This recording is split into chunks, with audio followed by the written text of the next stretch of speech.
Chicago and Southside, 9 août 1994.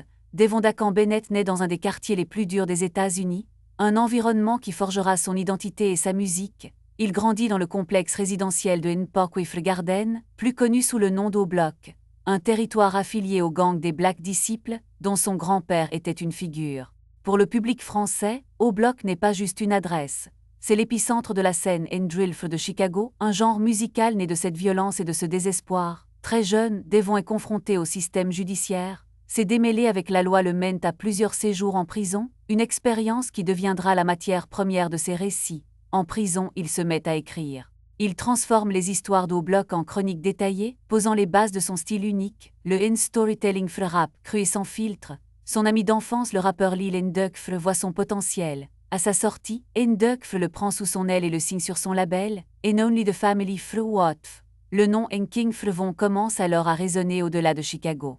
Il devient le porte-parole d'une génération, le conteur attitré des tragédies et des côtes d'O-Block. Son association avec OTF et le distributeur Empire lui donnent les moyens de professionnaliser sa musique.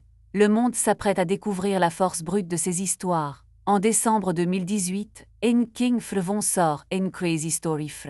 Le morceau n'est pas un simple single de N-Drill Fr, c'est un court-métrage auditif, un récit de braquage raconté seconde par seconde.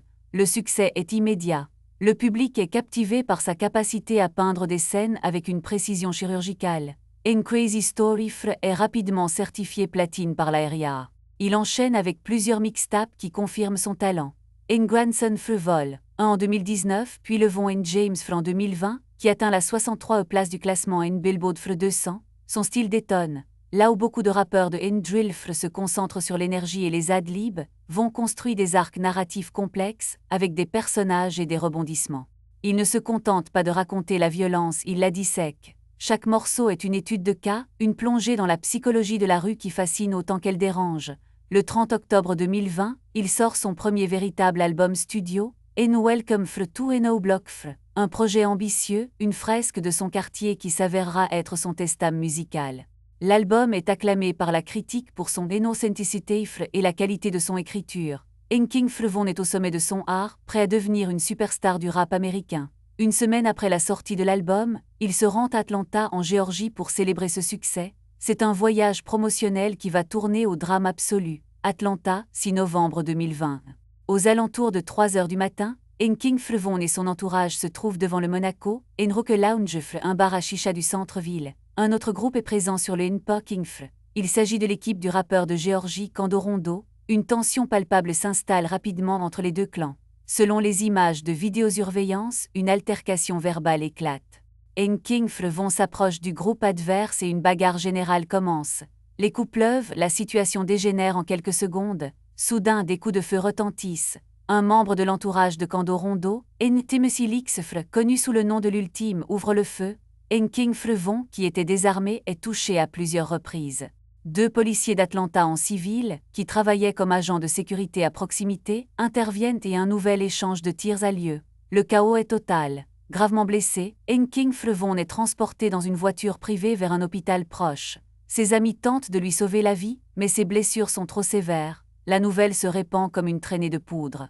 La scène du crime est bouclée par la police. Le prince du N-Drill Fr de Chicago gît entre la vie et la mort. Quelques heures plus tard, le verdict tombe. Devon Bennett, alias N-King Frevon, décède de ses blessures à l'hôpital. Il avait 26 ans. L'annonce de sa mort provoque une onde de choc dans l'industrie musicale et au-delà.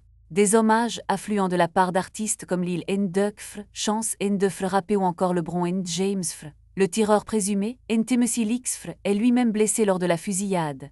Il est arrêté par la police sur son lit d'hôpital et inculpé pour meurtre. Cependant, en mars 2021, N-Leaks Fr est libéré après avoir payé une caution de $100 000. Ses avocats plaident la légitime défense, s'appuyant sur les lois de l'État de Géorgie. Cette libération attise les tensions en ligne. Les affiliés de N-King Frevon et ceux de Kando Rondo s'affrontent par morceaux et réseaux sociaux interposés, prolongeant le conflit. Lil N-Duck Fr, dévasté par la perte de son ami et protégé, lui dédie son album N The Voice Fr. Il y exprime sa peine et sa colère, canalisant son deuil dans sa musique. La mort de Von met en lumière la dangereuse porosité entre la musique N-Drill Fr, qui dépeint la violence des gangs, et la réalité de cette même violence qui finit par emporter ses protagonistes. Après sa mort, la popularité de King Von explose. Son album In Welcome to No Block grimpe jusqu'à la 5e place d'une Billboard 200, un succès commercial tragiquement posthume. En mars 2022, son label sort un album posthume, In What It Means to Be King.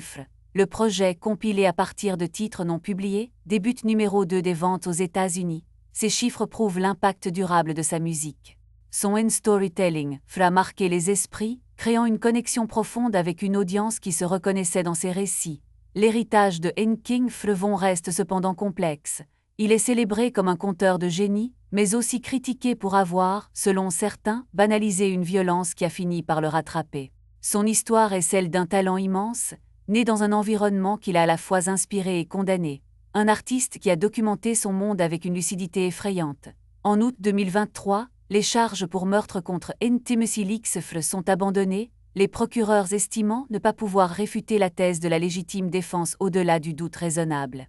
La mort de King Von a laissé un vide dans le drill de Chicago, rappelant brutalement la fine ligne entre la chronique de la rue et ses dures réalités.